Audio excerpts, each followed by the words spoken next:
আর এদিকে দেখো বন্ধুরা, আমি মাছ কাটতে গিয়ে হাতটা এতটা পরিমাণে কেটে ফেলেছি।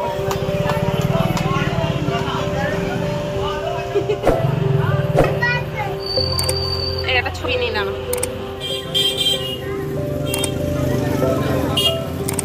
হ্যালো বন্ধুরা, mister and Mrs Das blog চ্যানেলে তোমাদের সবাইকে স্বাগত জানাই। তো বন্ধুরা, তোমরা সবাই কেমন আছো? আশা করি সবাই ভালো আছো। তো আজকের ভিডিওটা আমি শ্যুট করছি বিকেলবেলা থেকে। তো আজকে তোমরা কি, অবশ্যই সেটা সবাই জানো, নতুন করে বলার কিছুই নেই। আজ হচ্ছে মাদার্স ডে। তো মাদার্স ডের উপলক্ষে কিছু একটু চিন্তা ভাবনা করেছি আমার শাশুড়ি মাকে কিছু এনে দেওয়ার জন্য। তো আমার তো মা তো বর্তমান বাড়িতে নেই, ওই জন্য আমার মাকে কিছু দিতে পারছি না। তাই জন্য চিন্তা ভাবনা করলাম তোমাদের দাদা ভাই আর আমি মিলে আজকে মাকে কিছু একটা দেওয়া যাক, মানে আমার শাশুড়ি মাকে। তো সন্ধ্যাবেলার দিকে ভাবছি একটু বেরোবো। তো দেখা যাক আমি সুযোগ করে আজকে বেরোতে পারি নাকি। আর এদিকে পাপান সোনা বসে গেছে এখন ওরিও বিস্কুট খেতে। আর আমি আজকে বিকেলবেলা একটু চলে এসেছিলাম পাপানকে নিয়ে ছাদে। পাপান যেহেতু বললো মা আমি একটু ছাদের উপরে ঘুরবো, তাই জন্য আজকেও বিকেলে তেমন ঘুমটুম হয়েছিল না। তো ওই জন্য পাপানকে নিয়ে আমি ছাদে চলে এসেছিলাম। আর ছাদে দেখো সূর্যটা অস্ত যাওয়ার সময় গাছের যে ফাঁক দিয়ে সূর্যটা যখন পুরো লাল হয়ে আছে, দেখতে ঠিক কতটা সুন্দর লাগছে, তাই না? আর বাইরের ওয়েদারটাও খুবই সুন্দর, মেঘলা মেঘলা ওয়েদার। আর এইসব ওয়েদারটা আমাকে না প্রচণ্ড ভালো লাগে। বেশি গরমও হবে না, বেশি ঠান্ডাও হবে না, দিলে একটু শান্তিতে তুমি ঘরে থাকতেও পারবে। তো যাই হোক, তোমাদের সাথে তো অনেক গল্প করলাম। আর এবার আমি ছাদে যেহেতু এসছি, এই গাছগুলো যে তোমরা দেখতে পাচ্ছ, ওই গাছগুলোতে একটু জল দিয়ে দেবো ভাবছি। তো গাছগুলোর ছাদেই কদিন যে পরিমাণে রোদ গেছিল, এখন বৃষ্টি হচ্ছে অবশ্য ঠিকই, কিন্তু যে পরিমাণে রোদ হচ্ছে একটু গাছে জল না দিলেই নয়। আর দেখো আমাদের গাছে ওই দিন তোমাদের সাথে আমি লাল গোলাপটা শেয়ার করেছিলাম, তারপরে এই পিঙ্ক গোলাপটা হয়েছে। আমাদের গোলাপ গাছে অনেক রকমই গোলাপ হতো, কিন্তু ওই হনুমান এসে এমনভাবে গোলাপ গাছ খাওয়া শুরু করলো আর এতটা পরিমাণে নষ্ট করলো, ওই জন্য অনেক গোলাপ গাছগুলোই মরে গেছে। তো যাই হোক, তারপরে দেখো এবার আমি চলে আসছি বালতিতে একটু জল ভরিয়ে নেওয়ার জন্য। তার আগে তোমাদের সাথে একটা জিনিস শেয়ার করি। আমার হাতের এই অবস্থাটা তোমরা দেখতে পাচ্ছ কি হয়েছে। আজকে দুপুরবেলায় বঁটিতে মাছ কাটতে বসছিলাম, তো মাছ কাটার বদল আমি নিজের হাতটাকেই কেটে ফেলেছি। আর এতটা পরিমাণে কেটে গেছে, অনেকটাই রিভ হয়ে গেছে। আর রক্ত তো যে হারে বেরিয়েছে বলার নয়। আর আমি বরাবর রক্ত দেখলেই আমার একটু মাথা টাথা ঘুরিয়ে দেয়। আর তাছাড়া আমার এই মাইগ্রেনের প্রবলেম আছে, সবসময় কম বেশি মাথা যন্ত্রটা হয়েই থাকে। আর হাত যখন কেটে গেছিলো ওই সময় যাই হোক মা বাড়িতে ছিলেন, আর রক্ত কোনো মতে না বন্ধ হতে মা ওই পাশে লতা পাতা হয়েছিল, লতা পাতা কেটে এনে আমার হাতে একটু লতা পাতার রস দিয়ে কোনো রকমের একটা পরিষ্কার কাপড় দিয়ে হাতটাকে বেঁধে দিয়েছিলেন। তোমরা আবার ভাববে হয়তো এটা নোংরা কাপড়, না না, এটা পরিষ্কার কাপড় দেখে আমি হাতে বেঁধেছি। তাছাড়া তোমাদের দাদাভাই এখনো পর্যন্ত বাড়িতে আসেনি ওই ব্যবসা কাজের জন্য। তো ওকে আমি ফোন করে জানিয়েছিলাম যে আমার হাতটা এরকম কেটে গেছে। তো ও শুনেই আমাকে প্রচণ্ড পরিমাণে বকুনি দিয়েছে যে ঘরে কাজ বাজ কেমন করে করো, যে হাত পা কেটে ফেলছো সব। কদিন আগেও এরকম হাত কেটে গেছিল, ওই জন্য সে আরো বেশি করে বকুনি দিচ্ছিল। তো যাই হোক, এবার দেখো আমি একটা বালতিতে জল নিয়ে নিয়েছি। তোমাদের ওই যে একটু আগে বললাম সমস্ত গাছগুলো একটু অল্প অল্প করে আমি জল দেব, তাই জন্য আমি গাছগুলোয় জল দিয়ে দিচ্ছি। ডান হাতে তো কিছুই করতে পারছি না, সবটা বাম হাতেই করতে হচ্ছে। ফোনটাকে যে আমি ডান হাতে ধরে রেখেছি, মানে দুটো আঙ্গুল বাদ দিয়ে ফোনটা ওই তিনটে আঙ্গুলের মধ্যে কোনো রকমের ফোনটাকে ধরে রেখেছি। তোমরা ফোনটা যেভাবে নড়ছে আশা করি বুঝতে পারছো যে আমি ঠিক মতন ফোনটাও ধরতে পারছি না।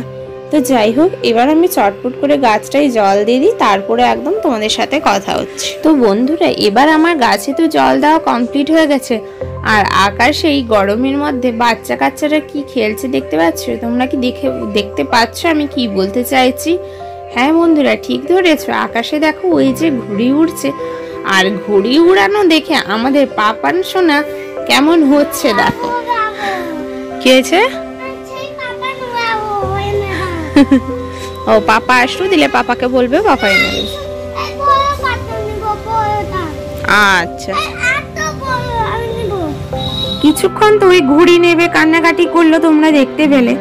তারপরে ওই যে এখানে পাশে একটু বাঁশ পড়েছিল, ওই বাঁশ নিয়ে কেমন ঘুরছে দেখো। তাকে যে বলছি পাপা বাঁশটা লেগে যাবে, ও তো আর শোনা নেই, ও তো ওর খেলার মধ্যে পুরো হারিয়ে গেছে। ছাদে বসতে বসতে মা ফোন করে বলে হাতে যে কাপড়টা বেঁধে দিয়ে গেছিলেন ওই কাপড়টা খুলে হাতটায় হাওয়া লাগাতে। মা ভেবেছিলেন হয়তো হাতে রক্তটা বন্ধ হয়ে গেছে আর রক্ত বেরোচ্ছে না। আমিও হয়তো ভাবলাম যে আর রক্ত হয়তো বেরোবে না, কিন্তু কাপড়টা খুলে দেওয়ার পরে আবার রক্ত বেরোনো শুরু হয়ে গেছিল। আর কতটা পরিমাণে কেটেছে তোমরা দেখতে পাচ্ছ, অনেকটাই ডিপ হয়ে গেছে। ফোনে তোমরা কতটা কি বুঝতে পারছো আমি বুঝতে পারছি না, কিন্তু অনেকটাই ডিপ হয়ে গেছিল। তো কিছুক্ষণ পর তোমাদের দাদাভাই বাড়িতে আসে, তখনও আমি ছাদে বসেছিলাম। তো ও ডাক ছাড়তে আমি নিচে আসি, আর ও আমাকে বলল যে আর একটা গেটের চাবি দিতে, তার সাথে ওর একটা জামা দিতে, যেহেতু ও সন্ধ্যেবেলায় দীঘা যাবে। তারপরে ও কাজ করতে করতে বলে যে তোমার হাত কতটা কেটেছে আমাকে একটু দেখাও তো আমি দেখি। ওই জন্য তাকে আমার হাতটা দেখালাম, আর ও হাত দেখে তো আবারও প্রচন্ড পরিমাণে আমাকে বকুনি দিচ্ছিল। তারপরে বললে একটু ডেটল দিয়ে ভালো করে পরিষ্কার করে রাখতে, রাতের বেলায় ব্যান্ডেড নিয়ে আসবে, ব্যান্ডেড লাগিয়ে নিবে। তো বন্ধুরা তোমরা দেখতে পেলে যে তোমাদের দাদাভাই বাড়িতে এসেছিল, আর ওর যা কাজ বাজ ছিল ওগুলো করে নিয়ে ও বেরিয়ে চলে গেছিল দীঘা। আর আমি বাড়িতে ওপরে এসে আমিও রেডি হয়ে পড়েছি, যাবো। ওই যে একটু আগে তোমাদের বলেছিলাম আমি একটু বেরোবো, ওই জন্য। তো চলো এবার বেরিয়ে যাওয়া যাক। তো আমি আমাদের ব্যবসার জায়গায় এসে পাপান সোনাকে রেখে দিয়ে আমি একটু চলে গেছিলাম স্ট্যান্ডে। আর স্ট্যান্ডে গিয়ে আমি মায়ের জন্য একটা কেক আনলাম আর মগ, যেহেতু মা সবসময় চা খায় ওই জন্য মায়ের জন্য একটা কাপ আনলাম। তার সাথে একটু পাপানের জন্য একটা আইসক্রিম নিয়েছিলাম। আর পাপান দেখো এদিকে ঘুরে ঘুরে আইসক্রিম খাচ্ছে, আর মাকে দেখতে পাচ্ছ এখন খুব মনোযোগ সহকারে মা এখন মোবাইল ঘাঁটতে ব্যস্ত।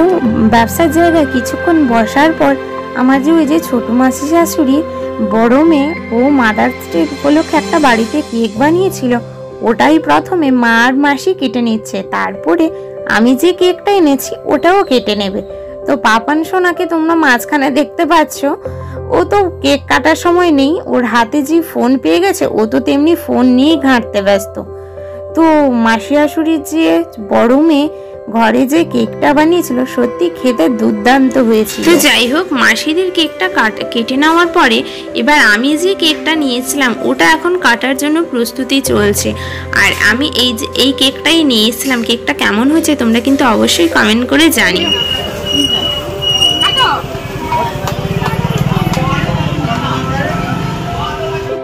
তো এবার কেক কাটার পর্ব শেষ। এবার মাসি মাকে প্রথমে খাইয়ে দিল, তারপরে মা মাসিকেও খাইয়ে দিল, তারপরে একে একে সবাইকে মাসি খাইয়ে দিচ্ছে। তোমরা এদিকে দেখো, প্রথমে মাসি ওর দুই মেয়েকে খাওয়ালো, তারপরে আমাকেও খাইয়ে দিলেন। আর এদিকে আমার ঘরে মা মাঝে মাঝে হাত বাড়িয়েও সবাইকে খাওয়াচ্ছেন। তো যাই হোক, বেশ মজাই হয়েছিল। মাদার্স ডেটা পালন করে খুবই ভালো লাগছিল। কিন্তু এর মাঝখানে আমার ননদ আসেননি, ওনাকে খুব পরিমাণে মিস করছিলাম। উনি এলে আরও মজা হতো। তাছাড়া তোমাদের দাদাভাইকেও দেখতে পাচ্ছ না, তোমাদের দাদাভাই কাজের জন্য তো দীঘা চলে গেছে, তোমরা দেখতে পেলে, ওই জন্য তোমাদের দাদাভাইও নেই। কেক খাওয়া দাওয়ার পর ছোটো মাসি শাশুড়ির বড় মেয়ে আর ছোটো মেয়ে মানে আমার দুজন ননদ মিলে দোকান থেকে গিয়ে পিৎজা নিয়ে এসেছিলো। যেহেতু আজকে হচ্ছে মাদার্স ডে, তাই জন্য ওদের মনে ইচ্ছে হয়েছে মা মাসিদেরকে পিৎজা খাওয়াবে। তো তারা ওই জন্য দোকান থেকে গিয়ে পিৎজা নিয়ে এসছে। যতই মা মাসিদের জন্য পিৎজা নিয়ে আসুক না কেন, মা মাসিরা কি বাচ্চাদেরকে না দিয়ে খেতে পারে? ওই জন্য মাসি এখানে বসে গেছে পিৎজাটাকে 4 পিস করার জন্য। আর দোকানেও বেশি পিৎজা ছিল না, ওই 2 পিসই ছিল, ওই জন্য 2 পিসই নিয়ে এসছে ওরা। আর ওই 2 পিস পিৎজাটাকে ভালো করে মাসি 4 ভাগে ভাগ করে দিয়ে এবার সবাই মিলেও বসে গেছি খাওয়া দাওয়ার জন্য। তো প্রথমেই পাপার এক্সাইটমেন্টটা দেখতে পাচ্ছ, ও তো পিৎজা দেখে অলরেডি লাফানো শুরু করে দিয়েছে। তারপরে এদিকে দেখো মাও খাওয়া শুরু করে দিয়েছে পিৎজাটা খেতে সত্যি দুর্দান্ত ছিল। আর এদিকেও তোমরা দেখতে পাবে ভালো করে যে মাসি এদিকে এখন পিৎজাটাকে ভালো করে মাখিয়ে নিল, মানে কাসুন্দি টমেটো সস দিয়ে ভালো করে ছড়িয়ে দিয়ে উপর থেকে ও আমার দুজন ননদকেও দিয়ে দিলেন, তার সাথে আমিও খেয়েছিলাম। তো আমি যেহেতু ভিডিও করছি, আমার খাওয়ার দেখানোর ভিডিওটা তোমাদেরকে দেখাতে পারিনি। পিৎজা খাওয়া শেষ হয়ে যাওয়ার পরেই কিন্তু তোমাদের দাদাভাই দীঘা থেকে ঢুকলো। আর ওর ভাগে আর ততক্ষণে পিৎজা ছিলই না, তো আর কিছু করার নেই। ও তো বলছে তোমরা যে যার একা একা খেয়ে নিলে, আমাকে আর কেউ পিৎজা দিলে না, আমার জন্যই খালি কেকটা রাখলে। তো যাই হোক, তারপরেই তোমাদের দাদাভাই দোকান থেকে দেখো বিস্কুট কিনে নিয়ে কুকুরদেরকে খাওয়াচ্ছে। তো কুকুরদেরকে খাওয়ানোর পরে ওখানে পাপানো কুকুরকে খাইয়েছিল। তারপরেই আমরা চলে এসেছিলাম বাড়ি। আর বাড়িতে এসেই আমি দেখো এখানে পাপান সোনাকে এখন খাওয়াতে বসে গেছি। তো যেহেতু অনেকটাই রাত হয়ে গেছে ওই জন্য। তো যাই হোক বন্ধুরা, আজকের ভিডিওটাও এইখানেই শেষ করছি। ভিডিওটা কেমন লাগলো সবাই অবশ্যই কিন্তু কমেন্ট করে জানিও। আর ভিডিওটা যদি ভালো লেগে থাকে চ্যানেলটাকে লাইক, কমেন্ট, শেয়ার আর সাবস্ক্রাইব করে দিও। পাশে থাকার বেল আইকনটাও প্রেস করে দিও, দিলে যে কোনো ভিডিও নোটিফিকেশন আগে তোমাদের কাছে পৌঁছে যাবে। তো বাই বন্ধুরা, আবার আসবো অন্য আরেকদিন অন্য আরেকটি মজাদার ব্লগ নিয়ে।